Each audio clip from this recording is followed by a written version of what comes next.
Tidak boleh ada yang merasa dikucilkan karena ini sudah takdir dari Allah. Dan ibu bapak tidak punya hak bicara soal itu. Kenapa? Karena ibu bapak tidak pernah kafir dan tidak pernah jadi muslim. Saya pernah kafir dan sekarang jadi muslim. Nah itu dia. Jadi saya punya hak, tidak boleh ada yang larang. Makanya saya masuk penjara dibebaskan oleh hakim karena punya hak bicara. Begitu. Jadi ini ibu bapak tak boleh dilarang, tak boleh dibendung karena ini adalah kebenaran. Kalau kita tidak menyampaikan, nanti orang kafir tak masuk Islam. Tadi saya baru datang di rumah Pak Dokter, diperkenalkan oleh seorang bahwa beliau membawa beberapa anak kecil. Konon katanya beliau katakan anak-anak ini adalah mu'alaf, orang yang baru diberi petunjuk oleh Allah. Jadi saya katakan alhamdulillah kalau anak-anak ini masuk Islam. Orang tuanya bagaimana? Anak masih kecil-kecil. Kalau kita diberi hidayah oleh Allah, kata yang kita sebut mu'alaf itu nggak boleh lagi dipakai. Orang yang diberi petunjuk itu namanya bukan mu'alaf, namanya muhtadin, orang yang mendapat petunjuk. Kalau kita pakai kata mu'alaf, orang yang diberi petunjuk itu bukan mu'alaf. Mu'alaf itu artinya orang yang dibujuk hatinya. Selesai dibujuk, habis manis sempat dibuang. Makanya ibu bapak tak usah heran, banyak orang yang masuk Islam pagi, sore menyangkal. Banyak orang hari ini mengatakan beriman kepada Allah, sorenya sudah murtad. Karena cuma dibujuk. Apalagi dalam kondisi sekarang ini, masyarakat Indonesia ini dikepung dengan berbagai macam persoalan hidup.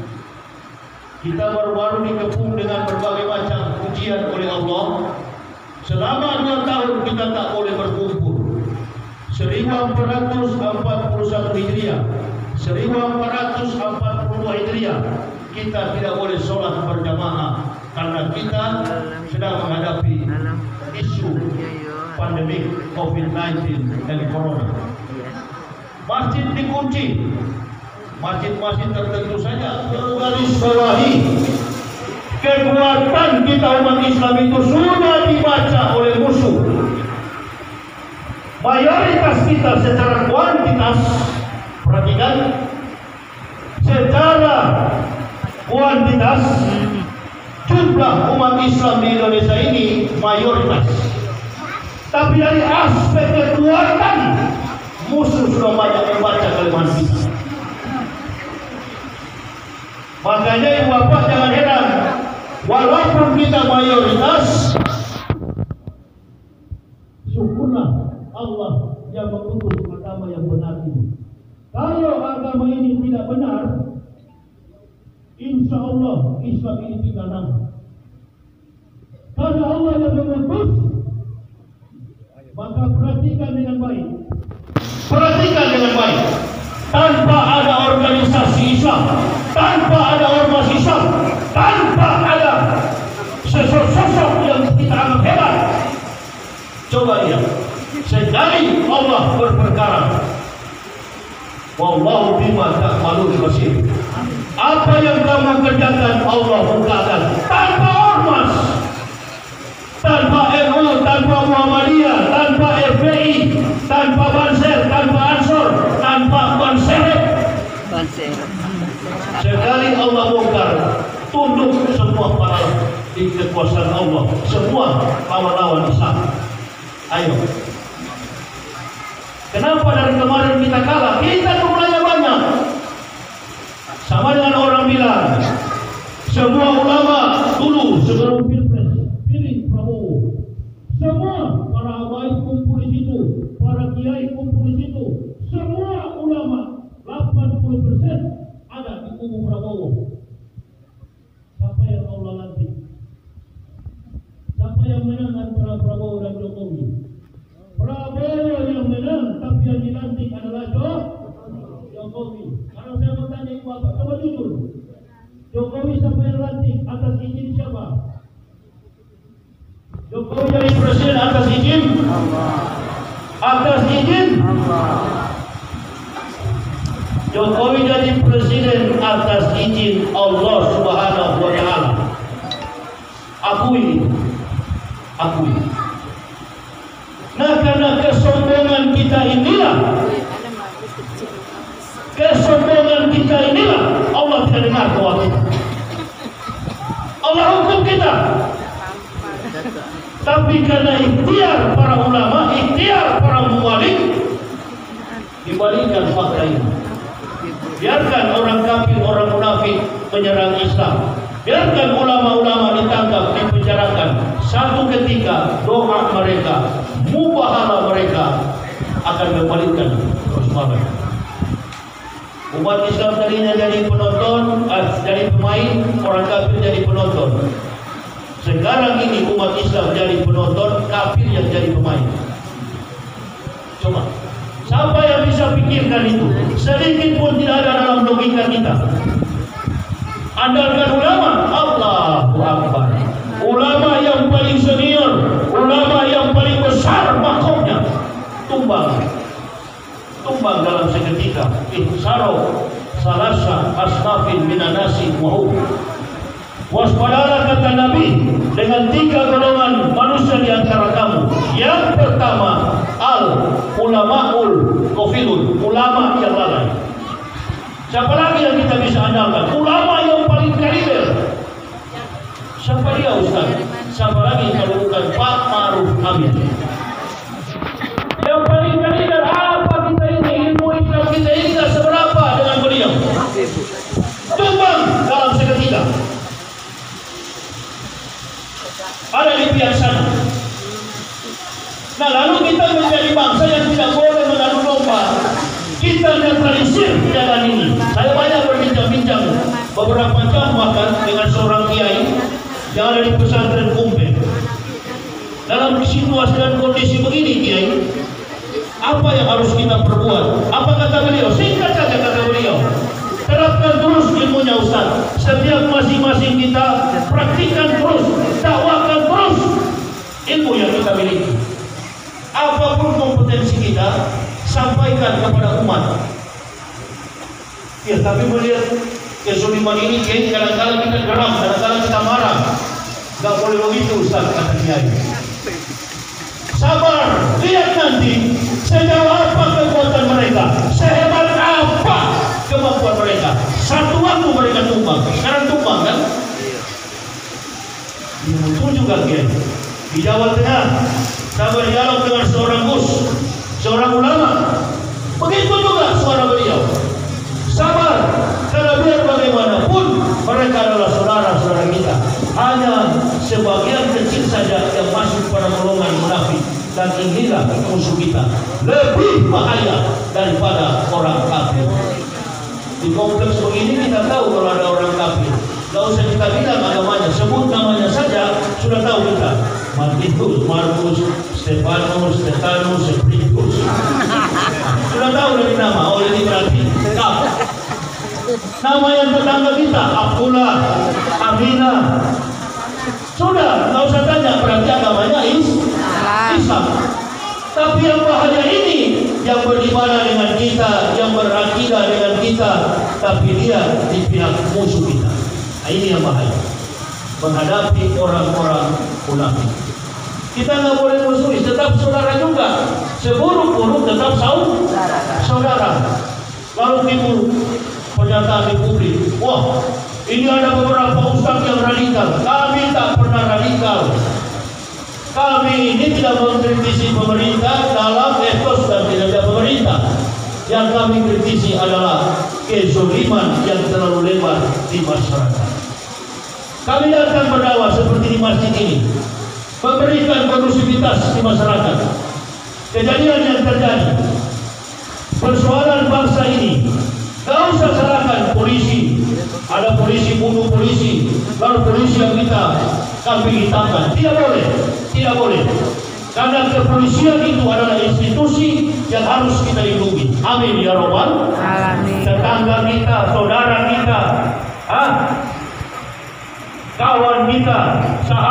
karib kita ada yang berprofesi sebagai polisi. Bahkan saudara saya di Jayapura, kakak saya adalah seorang polisi angkatan ke-9. Jadi kita tidak boleh memusuhi kepolisian, karena itu adalah institusi yang harus kita lindungi. Tapi Ustaz ditangkap oleh polisi, bukan polisi yang tangkap saya, orang kafir yang tangkap saya. Karena saya tak berceramah dan mengatakan Roh Kudus Kristen itu Roh Kudus, itu yang diatur dalam argumen dakwah. Kitab Kristen itu saya robah Matius, Markus, Stefanus, Yohanes, Spiritus, Tapikus. Itu akhirnya saya ditangkap. Kenapa? Tidak sesuai dengan etika bermasyarakat. Nah, ini saya mulai sadar. Oh iya, benar juga. Kalau kita menggunakan kalimat yang salah, akan dijadikan fakta hukum. Ditangkaplah kami. Ditangkap, disidangkan, ya kami minta maaf. Mohon maaf kalau kami sudah salah berbicara. Akhirnya terbukti di pengadilan, hakim bebaskan. Tidak terbukti sebagai penista agama, dibebaskan kami. Baru saya pikir-pikir, masa Allah, saya waktu kafir gak pernah masuk penjara. Ya, terus pikir-pikir saya, selama saya di Kristen gak pernah saya masuk penjara. Nanti di Islam inilah baru saya masuk penjara. Luar biasa agama ini. Nanti di Islam baru saya masuk penjara. Islam ini memang agama yang luar biasa. Dalam pendirian Islam kuat, tak boleh bela. Kalau salah, A, B. Itulah Islam dalam prinsip tauhid. Mayoritas kita tak boleh saling berbeda. Ini agama yang adil. Qul amara rabbi bil qist wa aqimu wujuhakum ila kulli masjidin wad'uhu mukhlisina lahu-din kama ba'da aqul ta'ud. Jadi agama ini sudah diterapkan keadilan, berbuat adil bagi semua umat manusia. Jadi tidak usah diajar kalau orang Islam yang pimpin negara ini, ya, yang betul-betul Islam yang istiqomah, Islam yang takwa, negara kita ini insya Allah akan cepat. Bukan persoalannya lembaga-lembaga strategis kita di Indonesia ini bukan orang Islam yang mimpin, kebanyakan sudah orang-orang kafir. Apa yang terjadi? Orang kafir tidak sabar. Yang terjadi Bapak perhatikan, saya bersyukur ini tidak terjadi. Orang Islam sudah tahu kalau budaya menghadapi persoalan seperti ini penuh kesabaran. Tidak langsung main tembak, tidak langsung main pukul, tidak langsung main menghakimi. Nah, karena orang Islam dilatih kesabaran. Inna Allaha ma'as-sabirin. Orang Islam itu dekat dengan kesabaran. Sampai masuk surga pun orang Islam itu kata sabar. Assalamualaikum bima sabartum. Jadi saya pelajari betul, Masya Allah. Dalam bicara saya ketemu orang Kristen dan mereka baru jumpa sama saya. Di dalam penjara itu kan kita hidup luas begini di hutan Maestri Polri. Kalau kita ceramah pastinya nggak ada didik. Yang dengar kita itu ada orang Kristen, ada Hindu.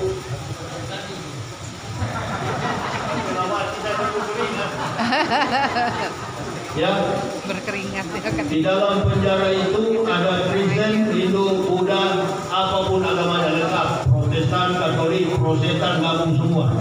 Protestan. Apa yang ibu bapak banggakan dalam Islam ini, kebanggaannya beda seperti yang kami banggakan. Di satu kesempatan saya kebetulan blok saya itu, kamar saya itu berdekatan dengan masjid. Ini kamar saya depannya masjid. Jadi ada dua blok kami di sana, ada blok narkoba, ada blok pidana umum. Mereka yang menjalankan sholat dengan khusyuk, menjauhkan diri dari pendengaran dan percakapan yang sia-sia. Inilah kelebihan umat Islam. Makanya negara ini ke depan kita berdoa ada pemimpin yang terbaik dan nanti lembaga-lembaga strategis ini dipimpin oleh umat Islam. Polisi yang berakhlakul karimah, tentara yang berakhlakul karimah, dokter yang berakhlakul karimah, ulama-ulama juga yang berakhlakul karimah. Jangan cari yang bajingan, jangan cari yang mafia. Amin ya rabbal alamin. Buah jatuh tidak jauh dari pohon. Buah selalu jatuh di tempat yang di mana pohonnya. Begitu juga keturunan kita, begitu juga dengan kepemimpinan yang ada di negara kita. Kalau pemimpinnya bajingan, insya Allah. Kalau disambut jamaah, tak berani tangkap itu. Ya, saya selalu pesan sama anak bini saya, tak habis-habisnya, tak bosan-bosannya saya sampaikan. Kita sekarang sudah Islam, 3 hal yang kalian lakukan. Nggak usah muluk-muluk hafal 30 juz, nanti saja itu. Kita semua dari kafir yang dapat hidayah. 3 hal jangan kalian tinggalkan. Yang pertama, jangan tinggalkan sholat 5 waktu. Perbaiki sholat saja, itu saja yang utama. Yang paling pertama itu saja, jangan usah yang lain-lain. Kenapa? Sholat menjaga kita daripada kemungkaran dan kejahatan. Yang kedua, jangan pernah mencuri, mengambil barang milik orang lain. Yang ketiga saya katakan, jangan pernah menjadi diri dan pikiran orang lain. Jika Allah mentakdirkanmu jadi pejabat, jadilah pejabat, benar-benar pejabat, jangan berhati penjahat. Apabila Allah takdirkanmu menjadi penjahat, jadilah penjahat yang betul-betul penjahat. Jangan bersikap seperti pejabat. Susahnya di negara kita ini pejabat berhati jahat. Nah, itu dia. Jadi berani kan? Kalau nggak diberikan umpan balik begini susah kita. Ya Pak Dokter, dalam metode didaktik itu kan penting. Ya kan? Ya. Jadi kalau diberi pancingan baru dia berani. Begitu. Pejabat berhati penjahat. Bahkan penjahat jadi penjahat. Itu yang terjadi sekarang. Makanya jangan mimpi rezim ini akan aman dari kegaduhan. Tidak akan aman mulai dari awal memimpin sampai akhir periode kedua. Insya Allah gak bakal berkah dan tidak aman. Habis masalah ini ada yang lebih besar yang Allah buat. Coba-coba sajalah. Kita bermain-main dengan agama ini. Jangan coba-coba. Makanya kita sebagai umat Islam, apapun profesi kita, saya sebagai pendakwah tetap di jalur yang lurus. Jangan independen. Ustaz tak boleh independen. Jangan di kiri, jangan di kanan. Tak boleh independen. Ustaz di mana lurus, di situ langkah kakinya. Tak boleh berubah. Sekali layar terkembang, pantang menyerah sampai masuk ke liang kubur. Tak boleh berubah. Itu Ustaz, tak boleh independen. Nanti kalau independen sebelah isap, sebelah juga isap. Di kanan ambil, di kiri ambil. Nah, ini nih independen. Dan itulah watak orang Indonesia. Saya senang sekali sama Ustaz Somad. Ilmunya luas, cakrawaranya, kepiawaiannya. Ini sebenarnya yang harus dicontoh oleh pemimpin kita. Bastotan fi ilmi wal jismi al-qawiyul amin. Pemimpin yang bastotan, pemimpin yang kuat, gagah. Yang kedua bercakrawala. Yang ketiga beriman kepada Allah. Takwa sebenar-benar takwa. Badan beliau kecil, otak beliau besar. Beda dengan saya, badan besar, otak monyet kecil. Begitu. Dan saya simpati sama beliau. Kenapa? Karena beliau sederhana, ilmu cakrawalanya luas, lobus parietalnya, lapisan otak besarnya besar. Tapi tidak pernah takabur. Inilah watak umat Islam. Kalau saya mau sampaikan ke Pak Jokowi sudah terlambat. Iya, besok sudah 2020 di Minggu 20 April sudah selesai finish. Karena beliau sudah, Pak Jokowi ini kan orangnya legowo. Sudah, insya Allah beliau turun dan paham. Kawan di sebelah raja di sebelah beliau juga turun. Itu. Kemarin kan ditanya, komentator TV tanya, Waalaikumsalam Kiai, Waalaikumsalam. Pak Maruf ditanya, Assalamualaikum Kiai. Waalaikumsalam. Nah begini Kiai, katanya dana untuk haji ini hampir 5, sekian belum lunas. Itu kan sudah ditolak.